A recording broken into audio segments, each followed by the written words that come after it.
And how can people focus on impact if there's so much craziness going on in the world, or they feel like they haven't got their own things together in their own life? I think today, here in 2023, it's more disorientating than ever. I mean, you look at the headlines every day and it's pretty scary, and that can sort of destabilize your sense of confidence in the future. You hear talk of inflation and a recession, all these different things, and that can be sort of debilitating. But I think as an entrepreneur, we have selectively chosen to have a positive mindset, to get up every day, to build a business with our bare hands.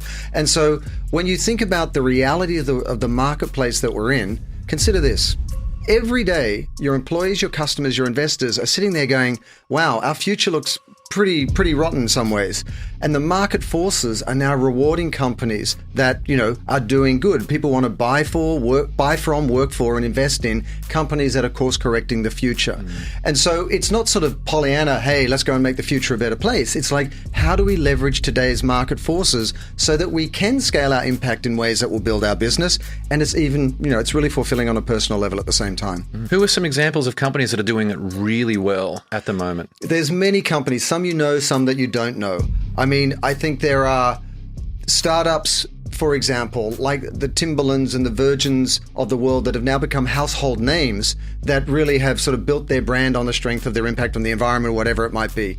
There are new startups today, for example, like Air Company in New York, which is actually, oddly enough, one of the co-founders is an Australian, but they're pulling carbon out of the air and making award-winning vodka and perfume and now carbon-neutral jet fuel, which major American airlines are now coming on board with. And that's really looking at this marketplace as opportunities in disguise.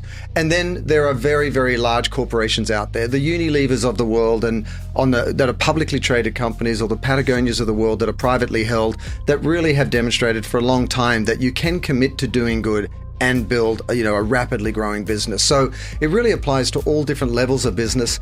But I will say one thing. All of us as entrepreneurs, and I've been one for 13 years myself, you've got to ask yourself, why are you in business? Is it just to make money, for any sake, at the cost of anything? Or do you actually want to build a business that's going to give you fulfillment on the inside?